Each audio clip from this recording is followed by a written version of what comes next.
എല്ലാവർക്കും നമസ്കാരം. നമുക്ക് പവിത്രം സീസൺ 2 വരാൻ പോകുന്ന ഭാഗത്തെ നല്ലൊരു കഥ കേൾക്കാം. അങ്ങനെ വിക്രത്തിനെ പോലീസ് അറസ്റ്റ് ചെയ്യുകയാണ്. അതിനുശേഷം വേദ ആരും അറിയാതെ കോടതിയിലോട്ട് വരികയാണ്. അവിടെ വെച്ച് അച്ഛനെയും മാഷിനെയും കമലമ്മയൊക്കെ കാണുന്നുണ്ട്.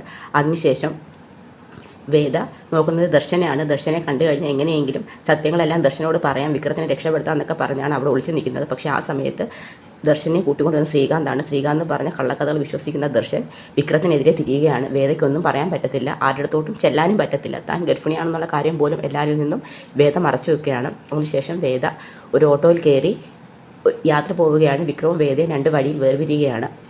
അതിനുശേഷം വേദ ഇറങ്ങുന്നത് ഒരു റെയിൽവേ സ്റ്റേഷനിലാണ്. റെയിൽവേ സ്റ്റേഷനിൽ ഇറങ്ങുന്ന സമയത്ത് ആ റെയിൽവേ സ്റ്റേഷനിലിരുന്ന് വിക്രവും വേദയും താമസിച്ച ഇടുക്കി രാജാക്കാട്ടുള്ള ഓരോരോ ഓർമ്മകളിലൂടെയാണ് അവർ കടന്നു പോകുന്നത്. അവരവിടെ സന്തോഷമായിട്ട് ജീവിച്ചതും അവിടെ തേയിലത്തോട്ടത്തിന് നടുവിൽ കൂടി അവർ നടന്നതും അനിയൻകുട്ടനുമായിട്ടുള്ള ചെറിയ ഓർമ്മകളും എല്ലാം അവർ സന്തോഷപൂർവ്വം ജീവിച്ച ജീവിതത്തെക്കുറിച്ച് വേദയെ ഓർത്ത് കരയുകയൊക്കെ ചെയ്യുകയാണ്.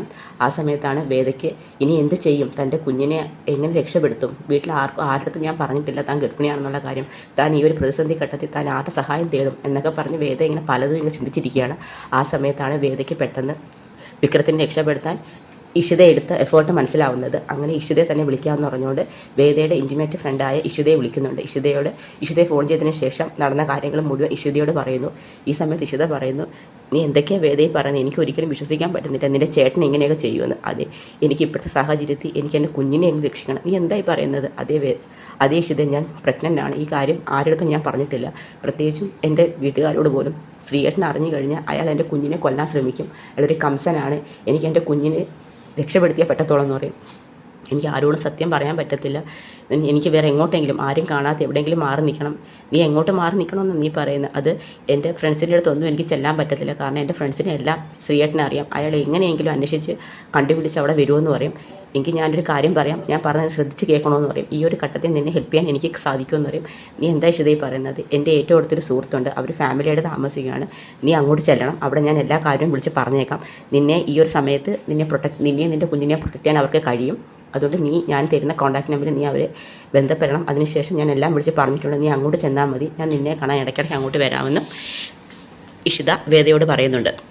വേദയ്ക്ക് ഒരു സമാധാനം കിട്ടുകയാണ്. ഇഷിതയോട് മനസ്സ് തുറന്ന് സംസാരിച്ച സമയത്ത് വേദയ്ക്ക് എന്തെന്നില്ലാത്തൊരു സഹായം, തനിക്ക് സഹായത്തിൻ്റെ 2 കരങ്ങൾ എവിടുന്നോ കിട്ടിയ കണക്കായിരുന്നു. തന്നെയും തന്നെ കുഞ്ഞിനെയും രക്ഷിക്കാൻ ഈ ഒരു സമയത്ത് ഇഷിത പറഞ്ഞ ഫാമിലിക്കാവുമെന്ന് വേദ വിശ്വസിക്കുന്നു. അങ്ങനെ വേദ ഇഷിത പറഞ്ഞത് പ്രകാരം അങ്ങോട്ട് പോവുകയാണ്. അതിനുശേഷം പിന്നെ കാണിക്കുന്നത് വിക്രത്തെ കാണാനായിട്ട് കമലമ്മയും മാഷും കൂടി കോടതി സ്റ്റേഷനിലോട്ട് വരികയാണ്. ആ സമയത്ത് വിക്രം തിരയുന്നത് മൊത്തം വേദയാണ്. പക്ഷേ ആ സമയത്തൊന്നും വേദയെ കാണത്തില്ല. 1-2 തവണ എല്ലാവരും വരുമ്പോഴും വേദയെക്കുറിച്ച് തന്നെയാണ്. ഗീബർ കേസിന് മേരി ചേച്ചിയും സേതു ഒക്കെ വരുമ്പോഴും വേദയെക്കുറിച്ച് അന്വേഷിക്കുന്നുണ്ട്. മേരിക്കുടി ചേച്ചി വേദയെ ഹോസ്പിറ്റലാക്കിയതിന് ശേഷം പിന്നെ വേദയെ കണ്ടിട്ടില്ല. ഡോക്ടർ വന്ന് പ്രഗ്നൻ്റ് ആണെന്നുള്ള കാര്യം മാത്രം പറഞ്ഞത് എല്ലാവർക്കും ഓർമ്മയുള്ളതിന് ശേഷം വേദയെ ആരും കണ്ടിട്ടില്ല. ആ സമയത്ത് വിക്രം ചോദിക്കുന്നുണ്ട്, വേദ എവിടെ, വേദയെക്കുറിച്ച് എന്തെങ്കിലും വിവരം കിട്ടുമോ? വിക്രത്തിൻ്റെ ടെൻഷൻ മുഴുവൻ ശ്രീകാന്ത് എന്തെങ്കിലും രീതിയിൽ വേദയെ അപായപ്പെടുത്തുമെന്നുള്ള ടെൻഷനുണ്ട് വിക്രത്തിന്. ആ സമയത്ത് വിക്രത്തിൻ്റെ മാനസികാവസ്ഥ അറിയാവുന്ന കമലമ്മയും മാഷും പറയും, വേദ ഞങ്ങളുടെ കൂടെ വീട്ടിലുണ്ടെന്ന് പറയും. വീട്ടിലോ? എന്നിട്ടെന്താ അവൾ എന്നെ കാണാൻ ഇതുവരെയും വരാത്തത്? അത് അവളുടെ ചേട്ടനാണല്ലോ മോനെ ഇതിൻ്റെ എല്ലാം പിന്നെ പ്രവർത്തിച്ചിരിക്കുന്നത്. ഒരുപക്ഷെ അതുകൊണ്ടായിരിക്കും അവൾ കോടതിയിലോട്ട് അങ്ങനെ വന്നു കഴിഞ്ഞ് അയാൾ അങ്ങനെ കാണുകയും പിന്നെ എന്തെങ്കിലും അപായപ്പെടുത്തുമെന്നുള്ള പേടികൊണ്ടായിരിക്കും അവൾ ഞങ്ങളുടെ വീട്ടിൽ സുരക്ഷിതമായിട്ടുണ്ട്. അവൾ എല്ലാ കാര്യങ്ങളും നിൻ്റെ അന്വേഷിക്കുന്നുണ്ടെന്നൊക്കെ പറയും. പക്ഷേ വിക്രത്തിന് വേദയെ കാണുമെന്ന് വലിയ ആഗ്രഹമാണ്. പക്ഷേ സത്യം അവർക്കും അറിയത്തില്ല വേദ എവിടാന്നുള്ള കാര്യം. വിക്രത്തിനെ ആശ്വസിപ്പിക്കാൻ വേണ്ടിയാണെങ്കിലും മാഷും കമലമ്മയും വിക്രത്തോട് കള്ളമാണ് പറയുന്നത്. അതിനുശേഷം സന്ദർശന സമയം കഴിഞ്ഞതിന് ശേഷം മാഷും കമലമ്മയും കൂടി നിന്ന് സംസാരിക്കുകയാണ്. എന്നാലും മാഷ് വേദ മോൾ എവിടെ ആയിരിക്കുമെന്ന് ചോദിക്കുന്നു. ഒരു അറിവുമില്ലല്ലോ വേദയെക്കുറിച്ച്. ഞാൻ വേദയുടെ അച്ഛനോട് ചോദിച്ചായിരുന്നു, പക്ഷേ അദ്ദേഹത്തിനും അറിയത്തില്ലെന്നാണ് പറയുന്നത്. ആ സമയത്ത് അന്ന് അവിടെ ഒരു അപകടം ഉണ്ടായി. ശ്രീകാന്തും ചന്ദ്രശേഖരനും കൂടി ചേർന്നാണ് അനിയൻകുട്ടനെ അപായപ്പെടുത്താൻ ശ്രമിച്ചത്. അതിനുശേഷം വേദ അബോധാവസ്ഥയിലായി ഹോസ്പിറ്റലിൽ എത്തിച്ച കാര്യം മാത്രമേ മേരിക്കുട്ടിക്കും ഗീബർ കേസിനും അറിയത്തില്ല. അതിനുശേഷം വേദ എങ്ങോട്ട് പോയെന്ന് ആർക്കും അറിയത്തില്ലെന്ന് പറയും. എന്നാലും ഈ ഒരു സാഹചര്യത്തിൽ അവളൊരു പെൺകുട്ടി ഒറ്റയ്ക്ക് എവിടെ ആയിരിക്കും?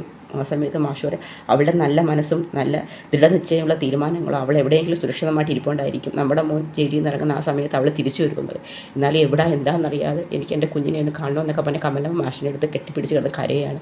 നീ കരയാതെ കമല, ഈ ഒരു സാഹചര്യത്തിൽ നമുക്ക് വിക്രത്തിനെ പറഞ്ഞ് ആശ്വസിപ്പിക്കാനേ പറ്റൂ. അവൻ്റെ അടുത്ത് വേദയെ നമുക്കറിയില്ല എന്ന് പറഞ്ഞു കഴിഞ്ഞാൽ അവൻ ഈ സമയത്ത് നല്ല ടെൻഷനായിരിക്കും.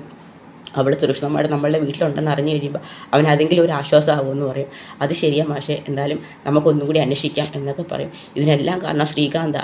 അവനും അവൻ്റെ അമ്മായച്ചനും കൂടി ചേർന്ന് ഓരോ ക്രൂരതകൾ ചെയ്തിട്ട് എല്ലാ തെറ്റും എൻ്റെ മോൻ്റെ മേൽ വിളിച്ച് കയറ്റി. എനിക്കറിയാം ഒരിക്കലും അവനൊരു കൊലപാതകം ചെയ്യത്തില്ലെന്നൊക്കെ മാഷ് ഉറച്ച് വിശ്വസിക്കുന്നുണ്ട്.